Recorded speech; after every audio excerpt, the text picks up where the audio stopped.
Hello everyone, welcome back to my YouTube channel. कैसे हैं आप सभी? उम्मीद करता हूं बहुत अच्छे होंगे। खैर, एक्सरसाइज 4.3 देखो। सबसे पहले एक्सरसाइज 4.3 का एक बेस मैंने दिया है पिछले वीडियो में। अगर वो नहीं देखा तो देख ले। हालांकि वो सब चीजें इसमें भी कवर होंगी, पर अच्छा लगता है अगर आप उसे भी ध्यान से देख लेंगे। तो देखो, हमें एक्सरसाइज 4.3 के अंदर ना एक चीज दे रखी है पहले सब में कि इसे कंप्लीटिंग द स्क्वायर मेथड से इसके रूट्स निकालो। ऐसा है ना, अगर वो एग्जिस्ट करते हैं तो क्योंकि सीबीएसई ने 2019 में जो completion of the square method है वो बिल्कुल सिलेबस से कट कर दिया है, तो वो हम नहीं करेंगे। ठीक है, हम करेंगे ये सम्स को, लेकिन बाय क्वाड्रेटिक फॉर्मूला। हम करेंगे बाय क्वाड्रेटिक फॉर्मूला। हालांकि मैं इसको पहले करवा चुका हूं, फिर भी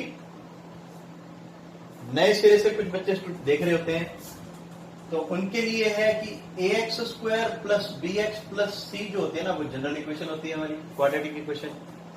इसमें हम निकालते हैं D, that is B square minus 4ac, और x की वैल्यू के लिए फॉर्मूला होता है minus B plus minus under the root D upon 2a if d is greater than और इक्वल टू 0। यानी कि d या तो 0 हो या 0 से बड़ा हो तो ही ऐसा पॉसिबल है। बात क्लियर?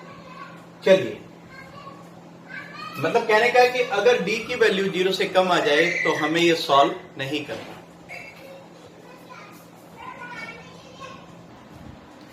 मतलब अगर d की वैल्यू पॉजिटिव आती है, या तो 0 आ जाए या 0 से ज्यादा मतलब प्लस में आ जाए, तो ही ये फार्मूला लगेगा, तो ही इसके रूट्स एग्जिस्ट करेंगे। अगर d की वैल्यू नेगेटिव आ जाती है तो रूट्स भी एग्जिस्ट नहीं करेंगे। इसका कहने का मतलब यही है। क्वाड्रेटिक फॉर्मूले से सॉल्व करने के लिए हम उठाते हैं सबसे पहली इक्वेशन, फर्स्ट क्वेश्चन की फर्स्ट पार्ट को, जो है 2x square minus 7x plus 3 equals 0। सबसे पहले हम निकालेंगे इसमें d। d होता है डिस्क्रिमिनेंट। ठीक है, डिस्क्रिमिनेंट का फॉर्मूला होता है बी स्क्वायर माइनस 4ac। पहले चेक करेंगे कि रूट्स एग्जिस्ट भी करते हैं या नहीं। b की वैल्यू है माइनस 7 का whole square minus 4 into 2 into 3, minus 7 का square 49 minus 24 that is equal to 25। d की वैल्यू आ गई हमारे पास, क्योंकि d की वैल्यू ग्रेटर देन 0 है। सो रियल रूट्स एग्जिस्ट करते हैं, तो x की वैल्यू क्या होगी? क्वाड्रेटिक फॉर्मूला जो वहां लिखा हुआ वही लगाएंगे हम, minus B plus minus, plus और माइनस दोनों लगाना है, under the root d upon 2a। चलिए भरते हैं यहां पर वैल्यू। अब इसका कोई काम नहीं, और इसे हम दूर कर देते हैं, डिलीट कर देते हैं। डिलीट तो क्या है, इरेज कर देते हैं। माइनस बी, देखो ये, इसे ध्यान से देख लो, पहले नहीं बताया, कोई बात नहीं बताता हूं। a की वैल्यू 2 x के साथ वाला, b की वैल्यू माइनस 7 और c की वैल्यू 3। जो x के साथ वाला है वो b और कांस्टेंट टर्म c, तो x की वैल्यू हो जाएगी minus b minus of minus 7 plus minus under the root d। d की वैल्यू यहां पर क्या है? 25। ये d की वैल्यू है। कई बच्चे ऐसे भी मैंने देखे अपनी जिंदगी में, मतलब हमने ये लिखा ना d इज ग्रेटर देन 0, तो वो d की वैल्यू 0 लिख के बैठ जाते हैं। अरे यार, ऐसा नहीं करना प्लीज, थोड़ा सा तो भावना को समझो। यहां 25 लिखो अपॉन 2a। 2 इंटू a की वैल्यू क्या है? यहां पर 2 है, भर देंगे हम यहां पर। x is equal to 7 plus minus 25/5 upon 4। क्या आप ये बात समझ पाए? समझ गए होंगे क्या किया हमने। तो x की वैल्यू हमारे पास आ गई 7 प्लस 5 बाय 4, और x is equal to 7 minus 5 upon 4। ध्यान रखना प्लस माइनस इस 5 के साथ है, 7 के साथ नहीं है, 5 के साथ है। तो x की वैल्यू क्या हो जाएगी 12/4, इसे कैंसिल करेंगे 3, और x की वैल्यू क्या हो जाएगी 7 minus 5 2/4, that is equal to 1/2। तो x के हमारे रूट्स जो आए हैं वो 3 और 1/2 है। प्लीज नोट कर लीजिए इसे। अब हम चलते हैं सेकेंड पार्ट की ओर। मैंने जो फॉर्मूला था ना वो यहां लिख दिया कॉर्नर पे, थोड़ा सा बोर्ड का पूरा यूटिलाइजेशन हो जाएगा। सबसे पहले ये रही क्वाड्रेटिक इक्वेशन, इसमें हम पहचान करते हैं a की वैल्यू 2, x के साथ कुछ नहीं है मतलब 1 है, b की वैल्यू 1 और c की वैल्यू -4। ठीक है जी। और अब हम निकालेंगे d डिस्क्रिमिनेंट, फॉर्मूला वही b² माइनस 4ac। b की वैल्यू क्या है 1 का स्क्वायर -4 इंटू a की वैल्यू 2 इंटू c की वैल्यू -4। चलिए ये हो गया 1, 4 और 4 को मल्टीप्लाई करेंगे 16 two 32 plus 32 is equal to 33। b की वैल्यू क्या आ गई 33 which is greater than 0, greater than 0 है, सो इट हैज, या quadratic equation has real roots. Real roots है तो हम x की वैल्यू निकालेंगे -b प्लस माइनस √d/2a। वैसे वो ऊपर लिख दिया था मैंने अलग से, x is equal to a, b और c आपके पास है। b की वैल्यू कितनी है 1, -1 प्लस और माइनस d की वैल्यू 33 भर देते हैं यहां पर अपॉन 2 इंटू a की वैल्यू जिसके साथ है 2 भर दिया। x is equal to -1 plus, अरे रूट तो भूल ही गया ना, प्लस माइनस √33/4। अब वही प्लस माइनस अलग अलग करें, या तो x is equal to -1 plus √33/4, या x is equal to -1 minus √33/4। जहां तक अंडरूट का सवाल है, इस अंडरूट की बात करें तो अगर इसमें कुछ ऐसा स्क्वायर्ड नंबर छुपा हो तो उसे बाहर निकाल लेना चाहिए। नोट कर लीजिए, फिर हम चलते हैं अगले पार्ट की ओर। अगला पार्ट हमारे पास क्या है 4x² plus 4√3x plus 3। Third part है हमारे पास ये 4x² plus 4√3x plus 3 equals 0। ठीक है जी। चलिए अब हम इसका भी कल्याण करते हैं। कल्याण कैसे होगा इसका, हम पहले लिखेंगे a4, b4√3 और c3। सबसे पहले हम निकालेंगे d, that is b² minus 4ac। b कितना है 4√3 का square minus 4 into a into c 3। d की वैल्यू निकल रही है, इसे स्क्वायर को जरा ध्यान से खोलना भी, 4 का स्क्वायर 16 इंटू √3 का स्क्वायर, अलग अलग ही कर दिया हमने। 4 4 6 48 हो गया। इसको इसे काटेंगे तो स्क्वायर से स्क्वायर रूट कट जाता है, 16 और 3 को मल्टीप्लाई करेंगे 48 माइनस 48। डी की वैल्यू क्या आ गई 0। जैसा मैंने कहा था कि या तो डी की वैल्यू 0 आ जाए या ग्रेटर देन 0 आ जाए, तो यहाँ 0 आ रहा है, फिर भी रूट्स रियल होंगे, रूट्स आर रियल, इसलिए x is equal to -b plus minus √d/2a। एक बात याद रखना, अगर d 0 आ जाए ना तो सीधा सा आंसर ये भी लिख सकते हो आप -b/2a, क्योंकि यहां पर 0 बनते ही यही रह जाएगा। लेकिन फिर भी जैसा बताया पहले वही कर लेते हैं, -b, b की वैल्यू क्या है 4√3 minus 4√3 plus minus under root में 0 अपॉन 2 इंटू ए की वैल्यू कितनी है 4। ठीक है जी। x की वैल्यू क्या आ जाएगी -4√3 प्लस माइनस 0 तो 0 ही हो गया, बाय में 8, 4 की टेबल पे से काटेंगे 4 to the 8, यानी कि इसका आंसर आ गया -3/2। अब आपके मन में ये तो नहीं आ रहा कि सर इसका तो एक ही आंसर आ रहा है, इक्वेशन में तो डिग्री 2 है। देखो, तो जब d इक्वल टू 0 आ जाता है ना, जब d इक्वल टू 0 आ जाता है तो x की एक ही वैल्यू आती है, उसी को 2 बार लिखते हैं। वो इसके दोनों जो रूट्स होते हैं वो इक्वल होते हैं। जब d इक्वल टू 0 होता है तो उसके रूट्स इक्वल होते हैं। 4.4 में हम ये सब डिस्कस भी करेंगे, ठीक है। एक बार नोट कर लीजिए, फिर हम करते हैं इसका फोर्थ पार्ट।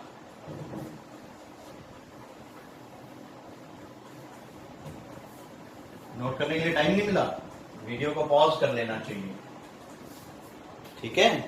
ये है हमारे पास next question, fourth part. 2x square plus x plus 4 equals to 0।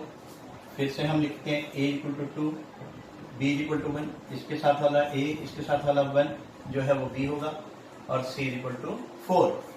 सबसे पहले हम निकालेंगे d, उसका फॉर्मूला होता है b square minus 4ac। d की वैल्यू 1 का स्क्वायर माइनस 4 इंटू a की वैल्यू 2 इंटू c की वैल्यू 4।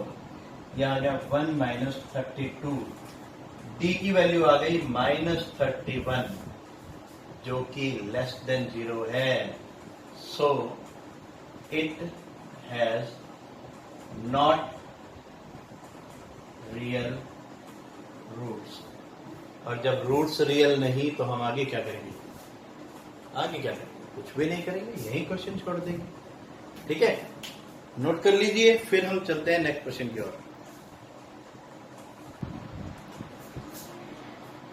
देखिए, जो हमने भी किया है, आप उसे एक्सरसाइज का फर्स्ट सम मान लो या सेकंड मान लो, बात एक ही है।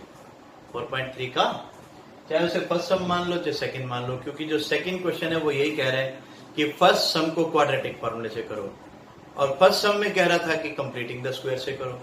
अब कंप्लीटिंग द स्क्वायर हमारे सिलेबस में है ही नहीं, तो क्यों मत्था मारना भी, है ना। लेकिन मेथड जरूर सिखाएंगे आपको, परंतु नेक्स्ट अब हम करेंगे, परंतु तो यहाँ यूज ही नहीं है वर्ड का। तो अब हम करेंगे थर्ड क्वेश्चन। थर्ड क्वेश्चन का फर्स्ट पार्ट है x minus 1 by X equal to 3, solve this equation या फाइंड द रूट्स। देखो, और यहां साथ में देता है x is not equal to 0। Usually बच्चे सोचते हैं यार ये क्यों लिखा हुआ है, ये क्यों लिखा हुआ है। मैं आपको बता देता हूं, मैथमेटिक्स नहीं चाहता कि बच्चे को लगे कि मैथमेटिक्स ने गलती की है। हमने एक बात हमेशा याद रखनी है कि कभी भी किसी नंबर के नीचे 0 नहीं आ सकता।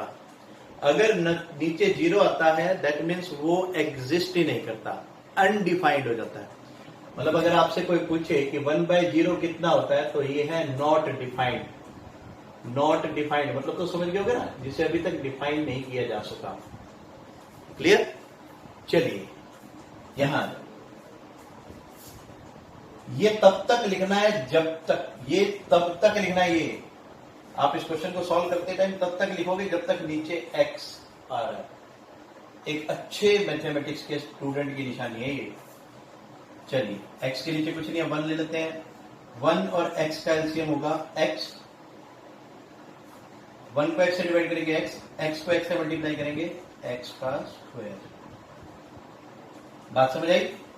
अब x को x से डिवाइड करेंगे 1 आएगा, उस 1 को इससे मल्टीप्लाई करेंगे 1 आएगा, इज इक्वल टू 3। साथ में ये जरूर लिखना है,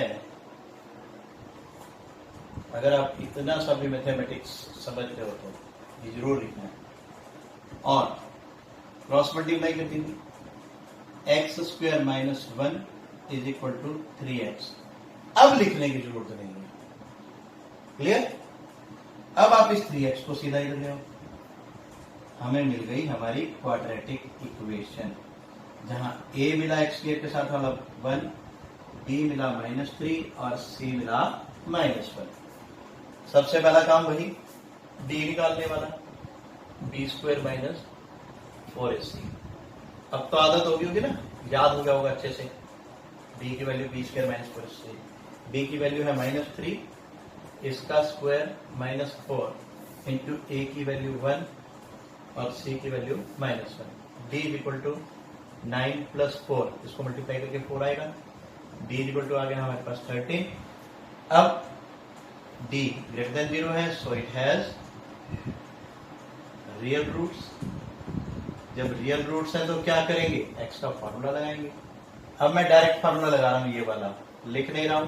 माइनस बी की वैल्यू -3 है, -3 लिखा, plus minus under the root D की वैल्यू 13 है, वो भी हम डायरेक्ट लिखेंगे, अपॉन 2 इंटू ए की वैल्यू कितनी है, 1 है, वो भी डायरेक्ट लिख देते हैं।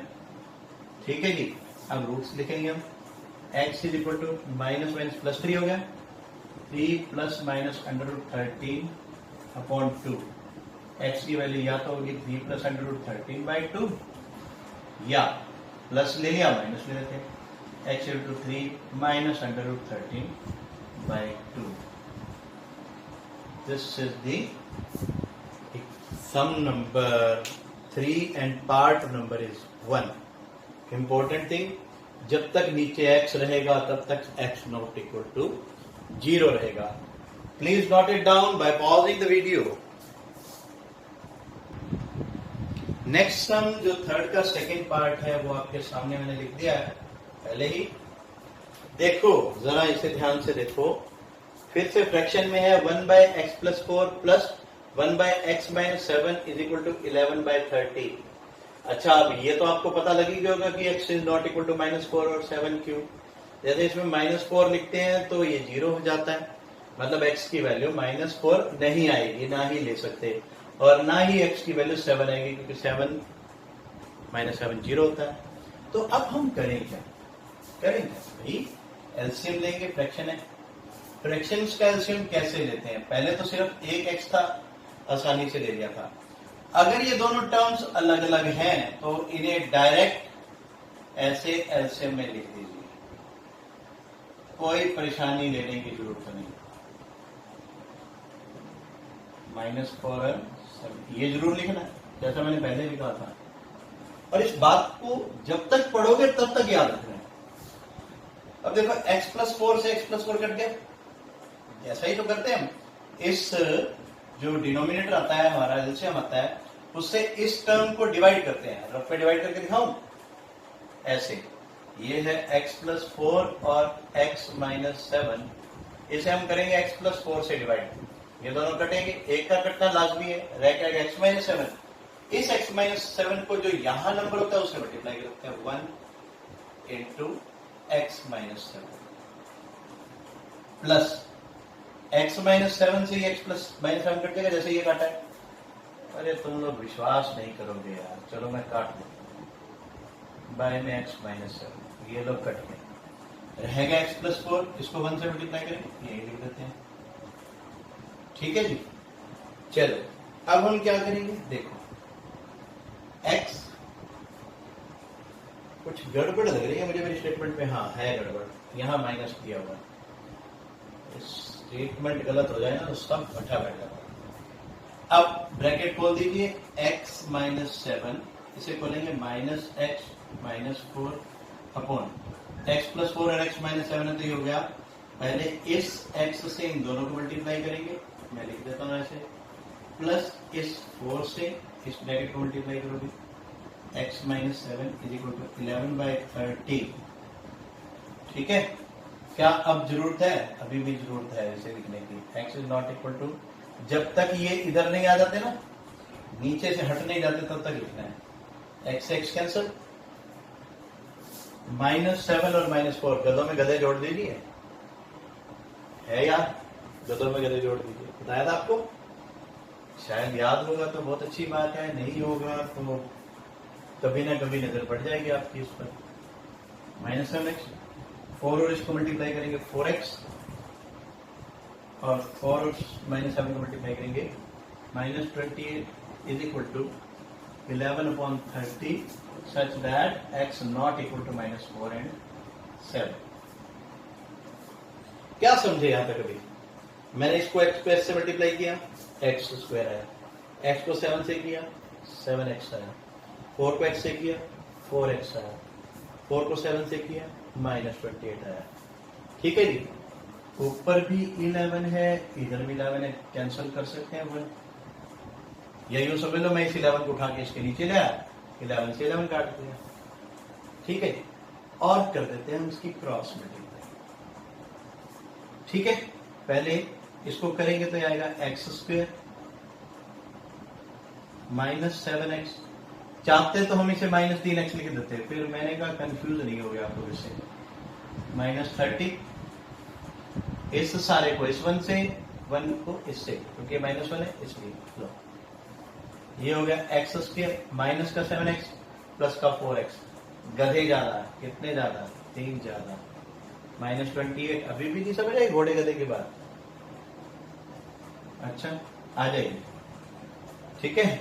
ये आ गया हमारे पास x square minus 3x minus 28 plus 30, ये हो गया 2 इज इक्वल टू 0। ये हमें मिल गई क्वाड्रेटिक इक्वेशन। अब जरा बात समझिए, इसे आप चाहे तो क्वाड्रेटिक फॉर्मूला से सॉल्व करें, चाहे इसके लीनियर फैक्टर बना के करें। ये हमारी छतरी मेथड या स्माइल मेथड, दो फैक्टर इसके बनेंगे, minus 2x minus 1x plus 2 equal 0। मैं डायरेक्ट लिख देता हूँ x माइनस 1 और x माइनस 2 आएगा, ये यहाँ से x की वैल्यू 1 आ जाएगी या x की वैल्यू 2 आ जाएगी, ठीक है जी।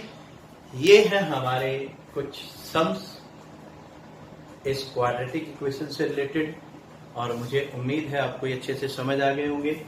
मैं आपको एक चैलेंजिंग क्वेश्चन मतलब सिर्फ कह देते हैं, एक क्वेश्चन है जिसका आंसर आपने देना है। चैलेंज इसलिए कि आप अपने आलस को तोड़ते हुए रहे। क्वेश्चन चैलेंजिंग नहीं है भाई, चैलेंज है कि आपका आलस इसे सॉल्व करने का है या नहीं। आलसी हो गए तो नहीं करोगे, अपने आलस को अपने चैलेंज से जीत के दिखाओ। स्टेटमेंट मैं दे देता हूं आपको, 1/x plus 5 minus 1/x minus 3, थोड़ा सा डेटा भी हो गया, इज इक्वल टू 5/11 कर देते हैं, नहीं 5/8/11